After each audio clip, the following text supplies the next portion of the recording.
একজন নেতা কিংবা একজন নেত্রী যদি আমাকে অর্ডার দেয় কাউকে হত্যা করতে হবে, কাউকে মারতে হবে, কারো প্রতি জুলুম করতে হবে, অত্যাচার করতে হবে, অবিচার করতে হবে, আমরা একথা চিন্তা করি না যে আল্লাহ সুবহানাহু ওয়া তাআলা তো এখানে নিষেধ করেছেন। যদিও আমার নেতা নেত্রী আমাকে অর্ডার দিয়েছেন, হুকুম দিয়েছেন, কিন্তু এটা তো আল্লাহ তাআলার প্রকাশ্য অবাধ্যতা, আল্লাহ তাআলার হুকুমের প্রকাশ্য অবাধ্যতা। তাহলে আমি এটা কিভাবে করি? একথা আমরা চিন্তা করি না। যদি আপনি একথা চিন্তা না করে নিরীহ মানুষের উপর অত্যাচার এবং অবিচার করেন, জুলুম করেন, তাহলে আপনি হবেন জালিম আর সে হবে মজলুম। রাসূল সাল্লাল্লাহু আলাইহি সাল্লাম হাদিসে পাকের ভিতরে স্পষ্ট ইরশাদ করেছেন, মাজলুমের মাঝে এবং আল্লাহ সুবহানাহু ওয়া তাআলার মাঝে কোনো ফারাক থাকে না। এর মানে হচ্ছে মাজলুমের বদদোয়া সরাসরি কবুল হয়ে যায় জালিমের বিরুদ্ধে।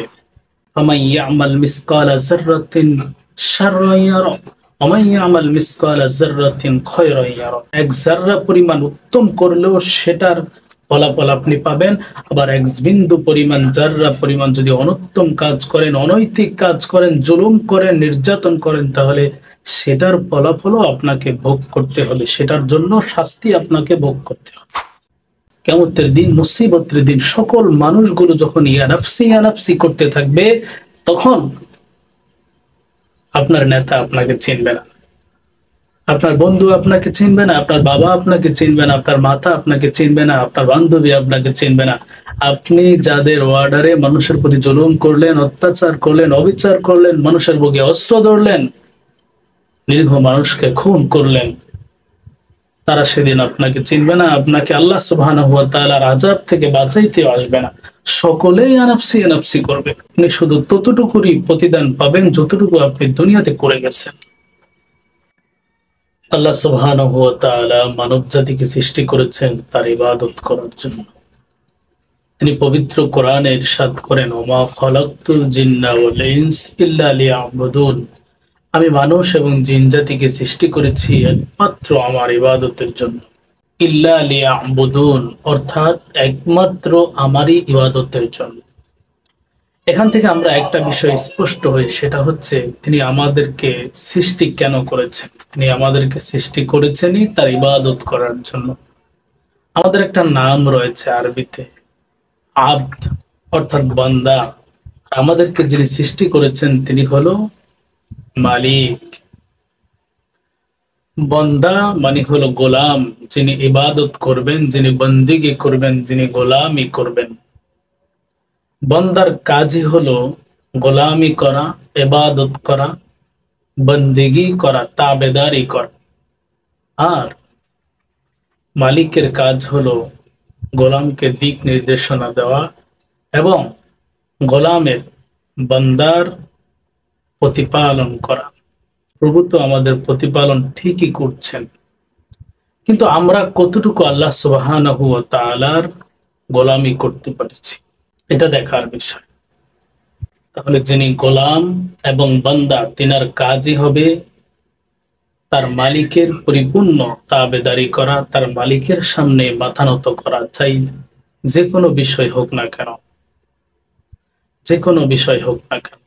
তিনি পবিত্র কোরআনের অন্য এক জায়গায় ইরশাদ করেন, আলাইসা আল্লাহু বিআহকামিল হাকিমিন। আমি কি আহকামুল হাকিমিন হিসাবে যথেষ্ট নয়? আমি কি উত্তম ফয়সালাকারী নয়? আমি কি উত্তম বিচারক নয়?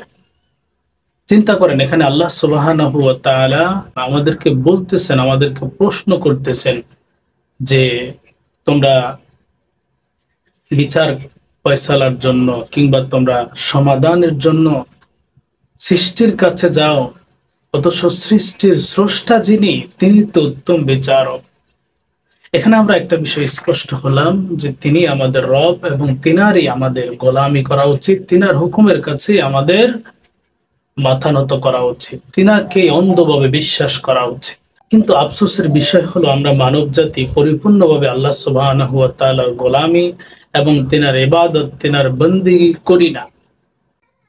আমরা যতটুকু দুনিয়ার মোহমায়ায় পড়ে দুনিয়ার মানুষের তাবেদারি করি, তার শতভাগের এক ভাগও আমরা আল্লাহ সুবহানাহু ওয়া তাআলার গোলামি করি না। যদি করতে পারতাম তাহলে আমাদের দুনিয়া এবং আখিরাত উভয়ই সফল হতো। জানি না আল্লাহ সুবহানাহু ওয়া তাআলা আখিরাতে আমাদের সাথে কি ব্যবহার করবেন।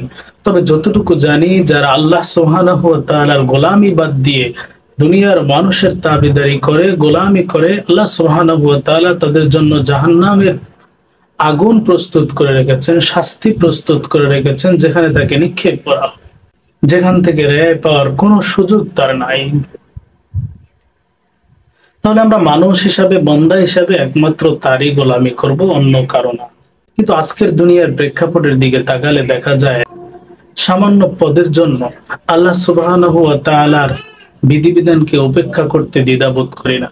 একজন নেতা কিংবা একজন নেত্রী যদি আমাকে অর্ডার দেয় কাউকে হত্যা করতে হবে, কাউকে মারতে হবে, কারোর প্রতি জুলুম করতে হবে, অত্যাচার করতে হবে, অবিচার করতে হবে, আমরা একথা চিন্তা করি না যে আল্লাহ সুবহানাহু ওয়া তাআলা তো এখানে নিষেধ করেছেন, যদিও আমার নেতা নেত্রী আমাকে অর্ডার দিয়েছেন, হুকুম দিয়েছেন, কিন্তু এটা তো আল্লাহ তাআলার প্রকাশ্য অবাধ্যতা, আল্লাহ তাআলার হুকুমের প্রকাশ্য অবাধ্যতা। তাহলে আমি এটা কিভাবে করি? একথা আমরা চিন্তা করি না।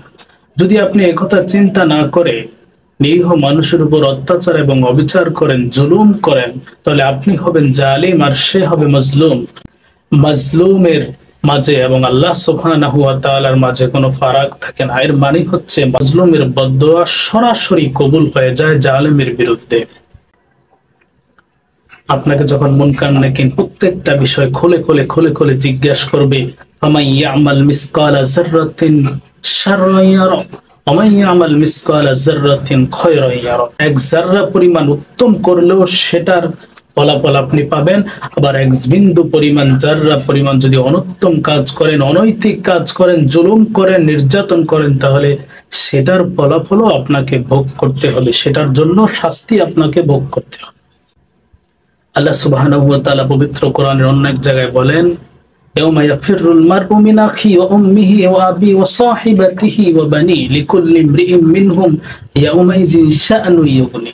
কিয়ামতের দিন, মুসিবতের দিন, সকল মানুষগুলো যখন ইয়া নাফসি করতে থাকবে, তখন আপনার নেতা আপনাকে চিনবে না, আপনার বন্ধু আপনাকে চিনবে না, আপনার বাবা আপনাকে চিনবে না, আপনার মাতা আপনাকে চিনবে না, আপনার বান্ধবী আপনাকে চিনবে না।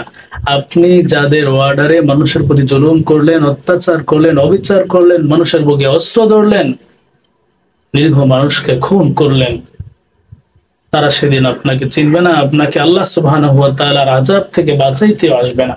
সকলেই আনাফসি করবে। আপনি শুধু ততটুকুই প্রতিদান পাবেন যতটুকু আপনি দুনিয়াতে করে গেছেন।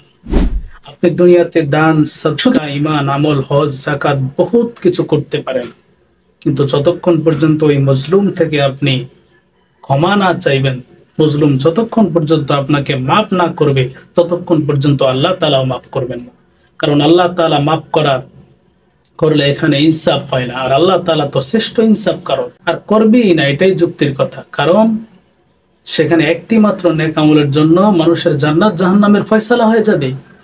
তাহলে আপনার নেক আমলের বিনিময়ে সে যদি, আপনার জুলুমের বিনিময়ে সে যদি জান্নাতে যেতে পারে আপনার নেক আমল নিয়ে, তাহলে সে কি আপনাকে মাফ করবে? না, কখনো মাফ করবে না। সুতরাং এখানে বুঝমানদের জন্য অনেক শিক্ষা রয়েছে, যে তারা যা কিছু করবে খুব চিন্তা ভাবনা করে করবে, তারা যা কিছু করবে আখিরাতকে সামনে রেখে করবে, আল্লাহর হুকুমের দিকে তাকিয়ে করবে। যে আমি আমার নেতা নেত্রীর নির্দেশে তো জুলুম এবং অত্যাচার, অবিচার নিরীহ মানুষের প্রতি করতে পারি, কিন্তু তারা তো আমার মুসিবতের সময় আমার সঙ্গী হবে না, আমাকে আল্লাহর আযাব থেকে, চিরস্থায়ী জাহান্নামের আযাব থেকে বাঁচাবে না, আমাকে আল্লাহ তাআলার পাকড়াও থেকে রক্ষা করতে যাবে না। তাহলে আমি কেন তাদের হুকুমে, কেন তাদের আদেশে আমার আখিরাত ধ্বংস করতেছি? যে জীবন আমার জন্য চিরস্থায়ী হবে, যে জীবনের শুরু আছে শেষ নাই। প্রিয় ভাই, আপনি হয়তো দুনিয়ায় তাদের আদেশ অমান্য করার কারণে আপনার জীবনটা কষ্টে যাবে, কিন্তু জেনে রাখবেন যে আখিরাতে আপনার জন্য মহা পুরস্কার আল্লাহ সুবহানাহু ওয়া তাআলা রেডি করে রেখেছেন, প্রস্তুত করে রেখেছেন, যে পুরস্কারের শুরু আছে শেষ নাই।